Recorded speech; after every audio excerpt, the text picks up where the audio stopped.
أعوذ بالله من الشيطان الرجيم بسم الله الرحمن الرحيم اللهم صل على سيدنا محمد الفاتح لما أغلق والحاتم لما سبق ناصر الحق بالحق والهادي إلى صراطك المستقيم وعلى آله حق قدره والمقدار العظيم.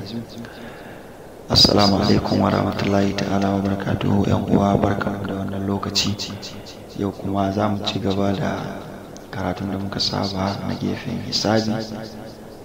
Wannan karatu ne kuma zai ba mu damar bincike ne akan macen da ya kamata in kai namiji ne ka aura, ka nema ka aure ta. Haka ma idan mace ne za a ga irin namijin da ya kamata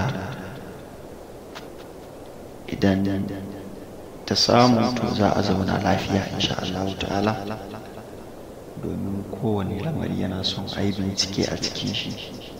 Rashin bincike shi yake kawo mana matsaloli a harkokin da kullum, domin magabatan mu ce iyayenmu na da duk abin da za su yi sai sun istihara su ga alkhairin shi ko rashin alkhairin shi. In ba alkhairi ba ra'ayi ba, to mu kuma 'yan zamani muka zubar da wannan abubuwan muka ce ba ruwanmu da su. To ga yanda ya kamata a yi binciken nan. Da farko idan namiji ne yake so ya san wace irin mace ya kamata ya aura, baka ne ko wankan tarwada ko fara, to sai ya tara adadin sunan shi da adadin mar'atu kenan. Idan ka hada adadin, idan kuma mace ne da ta hada adadin, za ta fitar da adadin sunanta da kuma adadin sunan rijal sai ta hada, to sai a dinga cire biyar a sunan. Idan ana cire biyar a sunan sai a ga nawa ya rage. Idan ɗaya ne ya saura to ana nufin baka ne ya ta dace da kai. Idan kuma biyu ne ko uku ne to wannan ana nufin wankan tarwaɗa ake nufi. Idan kuma hudu ne ya saura ko biyar to wannan ana nufin fara ya kamata ka nema da aure bi iznillahi ta'ala. Kuma wannan bincike ya inganta sosai, an yi aiki da shi tun a zamanin da ya gabata, kuma har yau waɗanda suka san shi suna bincike da shi.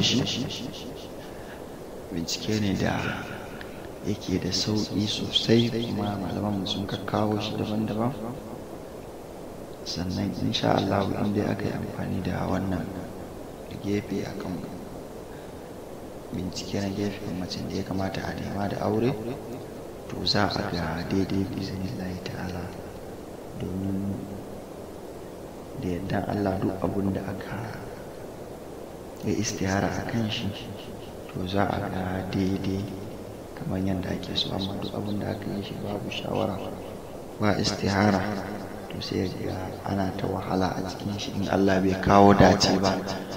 To Allah ya samu dace gaba daya masha Allah. Kuma za mu ci gaba da kawowa hukunce daidai gwargwado da izinin Allah ta'ala. Allah ya taimake mu kuma ba da sa'a da nasara a dukkan al'amuran mu masha Allah.